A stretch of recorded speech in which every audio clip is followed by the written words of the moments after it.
که اوضاع احوال همه چی اوکی باشه. آقا امروز یه سیستم گیمینگ دیگه داریم، میخوایم با هم دیگه بررسیش کنیم ببینیم چطوری هست، مشخصاتش چیه. خب از همین اول بریم سراغ مادربردش رو B660 پلاس ایسوس انتخاب کرده دوست عزیزمون.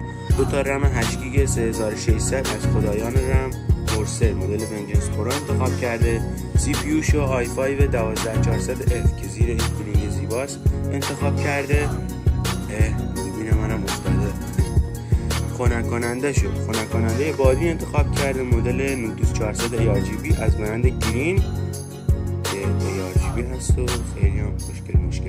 فضای ذخیره سازی چی انتخاب کرده دوست عزیزمون؟ اومده یه M2 گذاشته 980 بیسیک سامسونگ 500 گیگ و 1 ترابایت هم HDD گذاشته. کارت گرافیکشو اومده RTX 3060 Ti گذاشته. مدل MSI گذاشته، MSI ونتوس 2 فن، یه دونه هم 8000 میخوره اینجا. کارتیه که تو اکثر سیستمایی که میبندیم میان رده ها مشاهده میکنید.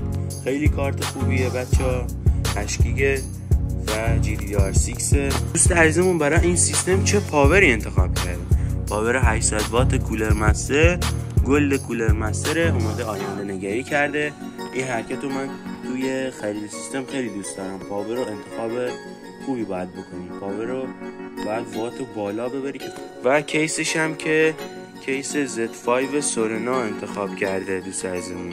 یک کیس خوشگل با ابعاد بزرگ و اینجا میبینید. امیدوارم که خوشتون اومده باشه. تا ویدیوهای بعدی بدرود. لوگو ایسوس.